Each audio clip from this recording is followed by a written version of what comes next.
You would think I would have done this when 29.6.8 was launched.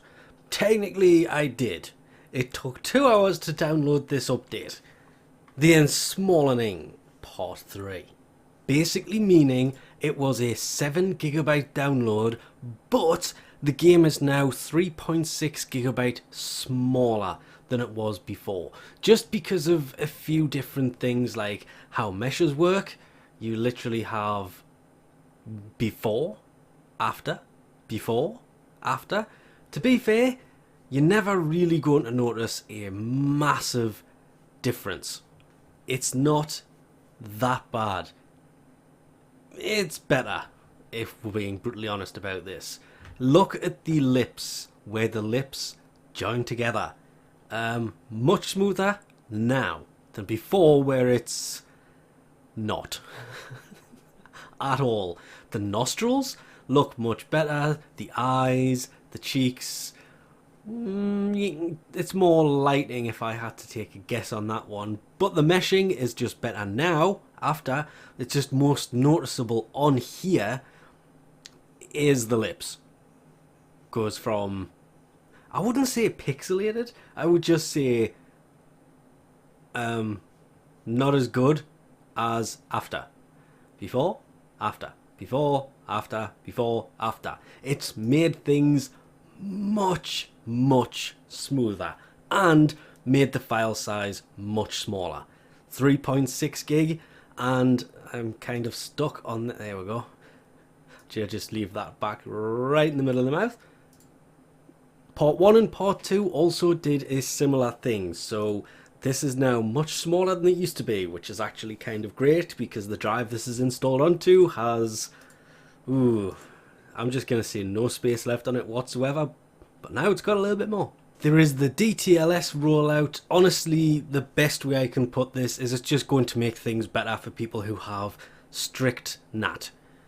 Meaning it's just a network thing that is going to make things run much smoother. You can get into the technical side of it, but as far as I can tell, it was basically meant to be more of an Xbox thing. But PC will be getting it as well. Just testing the DTLS stuff, and honestly by the time this actually goes up, that's already ended anyway. So once Operation Hotfix Venom ends, go to the Necrolisk. Oh, 69 wasn't there. You can use fast travel here, but honestly, you can probably just run to Father just as quick, because I'm guessing he's the one that's going to have this. If we go to Browse Wares, and it locks up Lavos. Lavos Chassis, Lavos Neuroptics, and Lavos Systems. Yes, I finally set normal Lavos off to build after building all of the parts. He's just kind of been sitting there. The Cedo is also in here with the components needed. If you didn't get them to drop during Operation Hotfix Venom, that is. Because you could buy them during the operation, or you can, well, yeah, you can drop them during the operation, during the normal mission for it, or you can buy it from the operations store.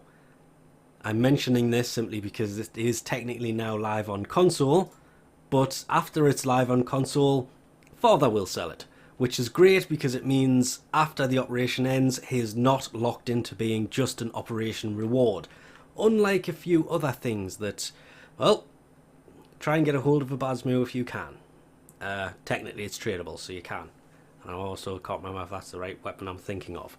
And other than the fact that for some reason Hildren is wearing Lavos's snakes on her arms, there is one last thing I want and have to check, because I didn't see it in the release notes. Not to say it wasn't there, just didn't see it. And rather than go back and look for it, I want to see if it is there. And you can all probably guess where this is going, can't you? Because if this is still broken, there is going to be a lot of annoyed people. And yes, I still have the rubbish build on this. It's not going to be doing much damage.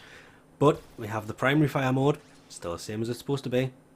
With the skin, the Unreal Tournament skin on the Stalhta has the secondary fire finally returned. It has. They have, in fact, fixed it. Of course, if I still had the Riven, they would all be dead.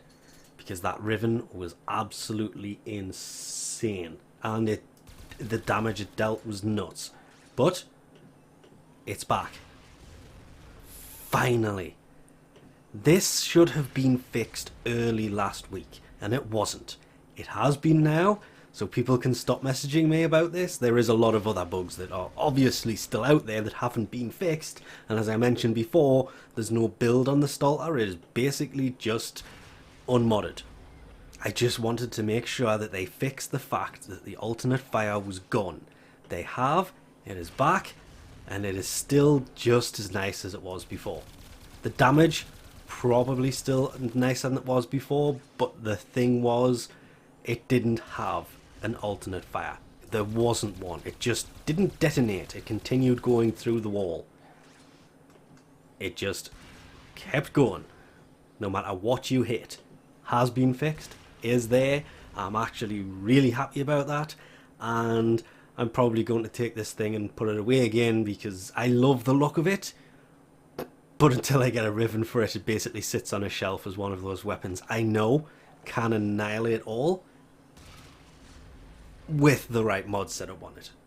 But again, this is unmodded. It's just to kind of demonstrate the secondary. Actually, I think there is mods on it, just not any good ones at all. Also, I'm out of ammo, so I think we'll leave this off here for now. Thanks for watching, and I'll catch you next time.